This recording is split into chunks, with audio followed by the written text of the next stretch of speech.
Salut tout le monde, c'est Jardimo. Donc aujourd'hui je vous fais cette petite vidéo parce que je viens tout juste de terminer les préparations du grand parc qui va accueillir dans les prochains jours tous les canards et toutes les oies domestiques que je garde pour la saison 2025. Parce que ça y est, du coup la reproduction 2024 est terminée. Donc là en ce moment place à la sélection. Donc là je suis en train de trier tous les jeunes, tous les adultes et ça commence à prendre forme. Et du coup, une fois que j'aurai terminé de trier, donc très prochainement, tous les canards et toutes les oies vont venir ici. Donc tous ceux que je garde pour la saison prochaine. Donc ils vont tous venir dans le grand parc qui est juste là, dans lequel nous sommes actuellement. Je pense qu'à force vous commencez à le connaître, le grand parc. Donc pour ceux qui ne le connaissent pas, c'est ici du coup que je mets tous les canards et toutes les oies domestiques que je conserve pour la saison prochaine. Donc là ce sera 2025. Donc je les mets ici tout l'automne et tout l'hiver en attendant la saison prochaine. Comme ça permet de réunir tout le monde dans le même parc. Ça me fait beaucoup moins de boulot, c'est beaucoup plus simple à gérer. Et puis aussi ça permet de désinfecter les parcs de reproduction, de faire un vide sanitaire et de permettre à l'herbe de repousser. Comme ça fait un peu un système d'alternance on va dire au niveau des parcs et c'est super pratique à gérer. Et franchement ce qui est le mieux c'est quand même que tous les canards sont réunis au même endroit en hiver, vu qu'il fait noir beaucoup plus tôt, qu'il fait froid etc. C'est quand même beaucoup plus simple à gérer. Du coup donc là j'ai continué les préparations et j'ai terminé d'ailleurs les préparations du grand parc. J'ai fait quelques modifications parce que l'année dernière il y avait quelques petites choses qui allaient pas, donc là j'ai fait des modifications et du coup dans cette vidéo on va faire un tour de tout le grand parc. Je vais vous expliquer tout ce que j'ai changé, je vais vous expliquer ce que j'ai encore à modifier dans les années à venir. On va faire un tour de tout en fait, mais je pense qu'à force vous connaissez quand même pas mal le parc. Là c'est vraiment surtout pour vous montrer ce que j'ai modifié. Donc tout d'abord, première chose que j'ai ajouté, ce sont des abris. Donc là ici il y en a un nouveau, donc avec des tôles, vous savez les tôles cintrées, je crois qu'on appelle ça comme ça. Donc c'est des tôles comme ça qui sont arrondies. Donc là pour l'instant j'ai pas encore mis de paille en dessous parce que il n'y a pas encore les canards, donc ça sert à rien. Je le ferai au moment venu. Et donc je les ai attachés, là ils sont hyper bien attachés, donc avec des piquets de chaque côté qui sont plantés d'1 mètre de profondeur avec un tendeur. Comme ça bouge plus, c'est super pratique et franchement ça c'est un abri en plus qui va être vraiment très très bien, donc c'est nickel. Un comme ça, j'en ai un deuxième qui est de l'autre côté là. Donc au passage regardez un peu la végétation, donc il y a des endroits ça a pas mal grillé, mais ça je pense que c'est parce que depuis quelques jours on n'a plus trop d'eau et en fait les arbres ici ils pompent énormément, donc ça fait plus un bois maintenant qu'une pâture. Du coup l'herbe elle grille, mais sinon il y a quand même pas mal de végétation, donc c'est cool. Donc là il y a un deuxième abri, pareil, attaché de la même façon. Donc ça c'est un abri en plus, donc c'est cool. Les canards auront un peu plus de protection. Donc je les ai mis par ici, parce que les canards ils avaient souvent tendance à se mettre par ici, je sais pas trop pourquoi. Je pense que parce que le vent il vient souvent de par là. Et du coup à mon avis ils sont à l'abri grâce à la haie, donc ils se mettaient souvent par ici, plutôt que de l'autre côté. Donc du coup c'est pour ça que j'ai mis les abris par ici. Du coup je disais aussi par rapport à la végétation, elle a bien repoussé. Il y a des endroits comme ça où ça fait un peu friche. De toute façon j'ai laissé faire en fait, j'ai laissé pousser, j'ai tondu une fois et après j'ai laissé faire. Et quand on voit dans l'état que c'était à la fin d'année dernière, je suis quand même content que ça ait repoussé comme ça. On dirait que l'herbe elle meurt à chaque fois que je mets les canards dedans, mais finalement elle repousse. Donc là j'ai laissé la nature reprendre ses droits. Bon, de toute façon, je vous le dis clairement, les canards ils vont tout défoncer, hein. C'est comme ça chaque année, hein. Je peux faire tout ce que je veux, planter n'importe quelle herbe. J'en mets quand même à peu près 200 là-dedans, donc ils vont tout défoncer, hein. Mais là, du coup, j'ai laissé pousser. Il y a même des endroits, il y a des sumacs, il y a des ronces par endroit. Mais les oies, elles vont s'amuser avec. Donc, de toute façon, dans tous les cas, que je tonde ou que je tonde pas, l'herbe à la fin de l'hiver, elle n'existera plus. Donc, mais en fait, ce qui est bien avec les canards, c'est que ça tue pas l'herbe en fait. Ça va la raser jusqu'au sol et ensuite ça va mettre une sorte de couche de fiente par-dessus en soi. Et donc en fait quand on enlève les canards, c'est pour ça que c'est bien d'alterner. Quand on enlève les canards ça repousse. La preuve, ça a quand même vachement bien repoussé. Bon là il y en a toute une partie qui a grillé parce que comme je vous l'ai dit on est un peu... Bon, je vais pas utiliser le terme sécheresse cette année quand même. Mais je pense qu'il a un peu moins plu ces derniers jours et du coup les arbres ils ont énormément énormément pompé. D'ailleurs les arbres, parlons-en, ils sont vraiment énormes, ils ont carrément grandi cette année. Du coup c'est trop bien parce que ça protège les canards en fait de toute attaque aérienne en soi, de tous les prédateurs aériens, et puis ça évite aussi que d'autres oiseaux viennent se poser du type des oies, etc. Ça limite encore plus les cas de contamination de grippe aviaire, même si franchement j'y crois moyen sur une si petite zone. Après bon, on sait jamais. Du coup, voilà pour la végétation. Et pour les abris, ah oui, pour les abris, je voulais également vous montrer ici. Bon, je pense que vous connaissez ici à force, hein, pour tous ceux qui ont l'habitude. Donc là, sous l'arbre, en fait, c'est le stockage de mon bazar. Donc là, le stockage de mon bazar, j'ai tout rangé pour qu'il n'y ait rien de dangereux pour les canards, parce qu'ils vont venir là entre deux et tout. Donc là, il y a toutes mes clôtures et tout, donc j'ai fait en sorte qu'il n'y ait aucun endroit où ils puissent aller se coincer à l'intérieur. J'ai vraiment fait attention, j'ai tout rangé. Donc là, c'est vraiment mon bazar, tout ce qui me sert pour l'élevage de temps en temps. Voilà. Et du coup, ici, il y a tout mon bazar au-dessus, mais en dessous, il y a 2 abris en plus, où il faudra que je remette de la paille. Donc là, j'ai laissé les branches, comme ça fait une protection naturelle en plus.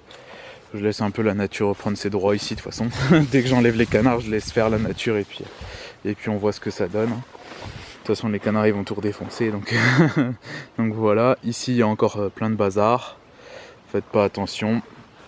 C'est tout le matériel d'élevage que je stocke. Tout ce que j'ai en rab, on va dire. Ça peut toujours servir. Donc voilà pour les abris. Et après, il y a les abris naturels avec les arbres. J'ai mis des tôles là-bas pour faire abri du vent aussi. Après voilà, il n'y a aucune poule là-dedans, ce sera vraiment que des canards et des oies, ça je pense que maintenant vous le savez. Mais du coup, les canards et les oies, ça reste quand même pas mal dehors, et ça n'a pas besoin de beaucoup d'abris, donc c'est pas trop compliqué à ce niveau-là. Là, j'ai mis des tôles, du coup, bon, elles y étaient déjà l'année dernière, mais je vous le remontre quand même. J'ai mis des tôles dans le coin, parce qu'en fait, le vent, il vient de là-bas les 3/4 du temps. Du coup, j'ai mis des tôles pour tout ce qui va être petit canard, etc., qui soit quand même un peu protégé du vent, des courants d'air. Ça va passer au-dessus et du coup, ils vont moins le sentir. Bon, après, franchement, c'est pas ça qui va stopper le vent non plus, mais vous m'avez compris, ça fait une petite protection en plus. Ensuite, deuxième point très important concernant le parc, j'ai refait le tour de toutes les clôtures. Donc j'ai vérifié qu'il n'y ait pas de trous, j'ai vérifié le bas, j'ai vérifié vraiment tout, que ce soit bien solide, etc. Donc j'ai fait le tour de tout le parc parce que, au cas où je vous l'auriez pas dit, mais je crois que si, l'année dernière, mais en fait maintenant tout le parc est entièrement clôturé avec des clôtures comme celle-ci, donc des clôtures de 1,50 m avec des mailles de 5x7, et en bas c'est du 5x5, donc avec des tendeurs et des barbelés par-dessus comme ceci. Du coup j'ai tout retendu, j'ai tout vérifié comme ça, les clôtures c'est fait. Donc vous êtes super nombreux au passage à me demander comment je fais pour lutter contre les prédateurs et tout. Donc bon, ici, comme je vous l'ai dit déjà, tout ce qui est prédateurs aériens, bon, ils sont un peu plus enfin c'est un peu plus compliqué d'attaquer parce qu'il y a les arbres, et puis bon, franchement, tout ce qui est buse, corbeau, pie, ils s'attaquent pas à des canards comme j'ai en général, c'est surtout au caneton, mais quand ils sont ici, il n'y a pas de caneton, c'est que des adultes. Donc ici, je suis pas trop embêté par ça. Ensuite, au niveau des renards et des fouines, c'est là où ça peut être un peu tendu, mais je touche tout de suite du bois. J'ai rarement d'attaque, ça m'est très rarement arrivé. Et en fait, je pense que bon, déjà le fait qu'il y ait des clôtures comme ça les freine un peu. Il y a les barbelés au-dessus, et là-bas, bon, je vous ai pas montré, mais là-bas derrière, il y a une autre clôture. En fait, il y a une clôture comme ça, et derrière, il y a une autre clôture avec que des barbelés. Alors pour grimper, c'est un peu la galère. Après, ils pourraient creuser et tout, mais bon, c'est accroché dans le sol aussi, donc c'est assez compliqué déjà pour rentrer. Mais bon, le risque zéro n'existe pas. Admettons qu'il y ait un animal qui arrive à rentrer. J'ai remarqué l'année dernière, grâce à mes caméras, que les renards n'osent pas s'approcher, parce que je pense qu'il y a beaucoup de canards en fait dans le parc ici. Au total, ils sont à peu près 200 canards et oies. Et en fait, comme vous le savez, les canards, ça dort pas vraiment la nuit. En fait, ça vit la nuit, au contraire. Donc c'est pas comme des poules, et du coup quand ils voient le renard, en fait ils se mettent à paniquer, à tourner sur eux-mêmes, et quand il y en a autant, c'est assez impressionnant. Donc je crois que le renard, en fait, il se dit je vais aller chercher ailleurs, en fait. Donc soit il va chercher d'autres animaux sauvages, soit il va attaquer chez d'autres personnes. Mais moi j'ai jamais eu trop de soucis. Après, comme je vous l'ai dit, je touche du bois, pour que ça m'arrive jamais, mais je pense que le fait qu'il y ait une bonne quantité dans le parc, ça joue beaucoup. Et ce sont des canards, donc ça ne dort pas vraiment la nuit, et les oies elles ont même tendance à attaquer, donc je pense que c'est pour ça que je suis pas trop embêté. Après il y a aussi les clôtures qui jouent, et ça c'est super important, toujours bien accrocher les clôtures dans le sol, mettre des barbelés, etc. Et voilà, parce que là, comme vous avez pu le remarquer, c'est quand même vachement accessible aux prédateurs, parce que c'est en plein milieu des champs, quoi. C'est vraiment les plaines totales.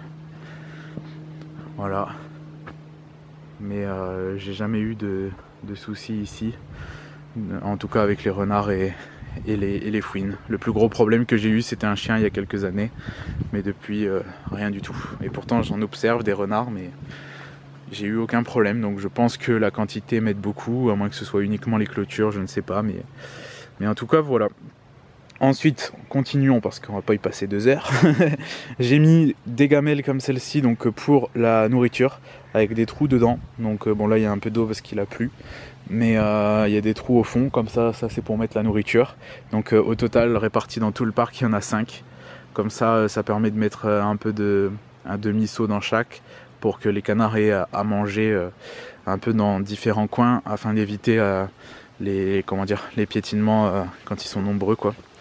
Ensuite, une autre chose importante, ici j'ai un hostier pourpre, et de l'autre côté du parc j'ai un rhododendron. J'ai mis des clôtures comme ça autour, donc des petites mailles, comme ça évite qu'ils les mangent, parce que l'année dernière j'avais mis du gros grillage comme ça là-bas, et en fait ils passaient leur tête à travers et ils les mangeaient, donc ça servait à rien. Du coup là j'ai mis du petit grillage, j'ai fait ça ici et de l'autre côté au niveau du rhododendron, comme ça fait une protection pour le hostier pourpre et pour le rhododendron, pour éviter que les oies les mangent.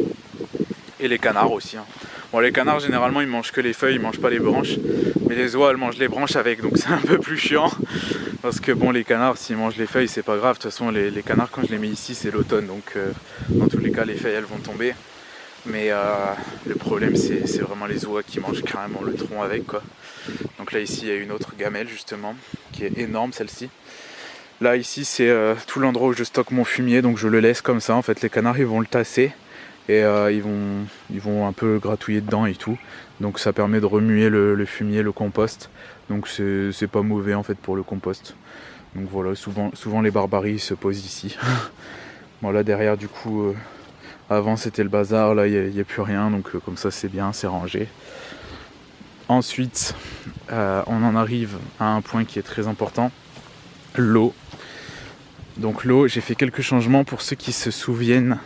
L'année dernière, les bacs à eau étaient là, juste à côté de la cuve. Donc l'avant du parc est là pour ceux qui connaissent pas. Là il y a la petite barrière, là il y a la grande barrière. Donc là on est à l'avant du parc. Il y a la cuve de réserve d'eau ici, et avant les bacs à eau ils étaient là. Comme ça c'était facile pour mettre de l'eau. Le souci c'est qu'ici il y a un noyer, et donc déjà vous le savez, les feuilles de noix c'est assez acide et tout, donc quand ça tombe dans l'eau ça fait une sorte de fermentation, c'est vraiment pas bon du tout pour les canards. Et en plus de ça, les noix on voudrait les récupérer quand même, c'est pas pour rien qu'on a un noyer. Et du coup comme on mettait les bacs à eau ici, ça faisait de la boue partout. Ici c'est la zone crapée en fait, et du coup quand les noix elles tombaient dans la boue, donc c'était foutu, quoi. Donc cette année j'ai pris la décision de déplacer les bacs.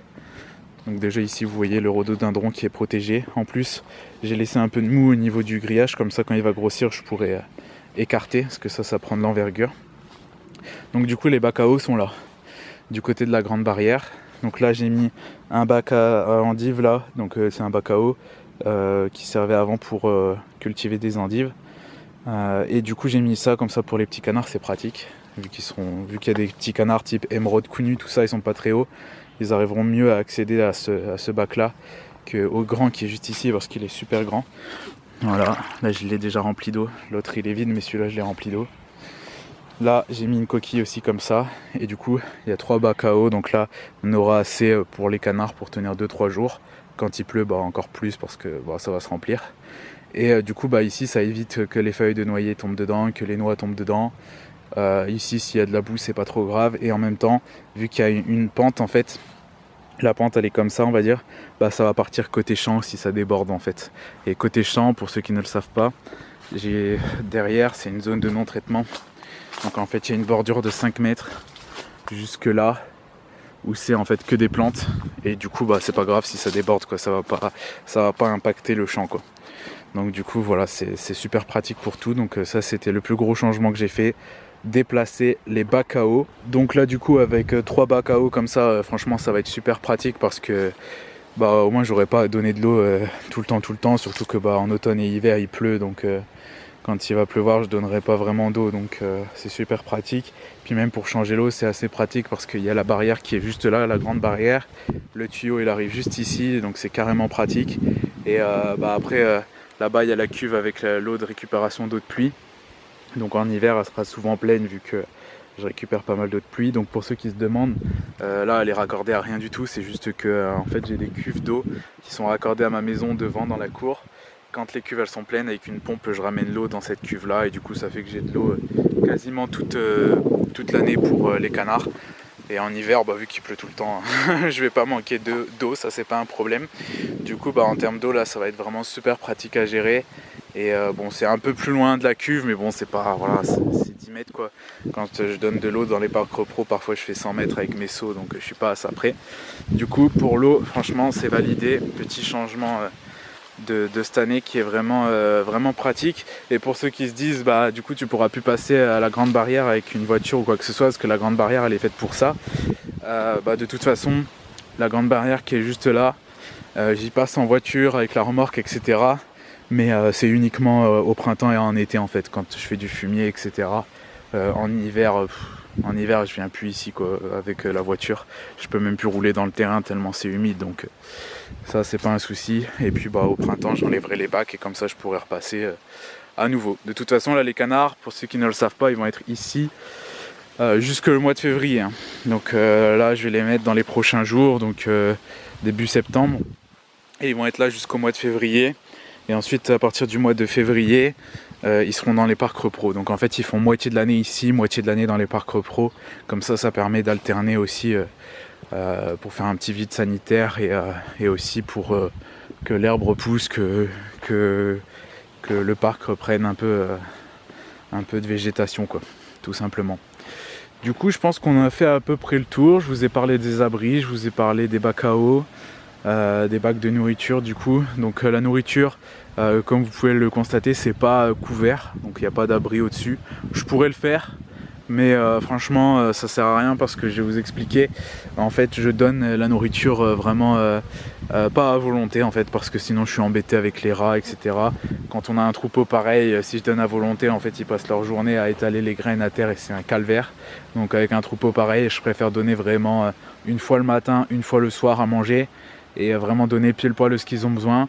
Donc souvent je fais ça quand il pleut pas, et comme ça ils mangent tout sur le coup, et comme ça il n'y a pas de gaspillage, il n'y a pas de perte avec la pluie etc. C'est le mieux à faire.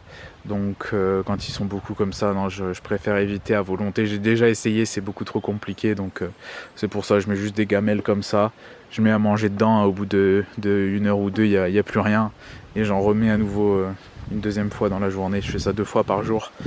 Donc voilà, ça reste beaucoup plus simple à gérer que dans les parcs repro, je vous rassure, parce que dans les parcs repro, il y a plus de 70 parcs à faire, l'eau, la nourriture comme ça, c'est vraiment, vraiment compliqué.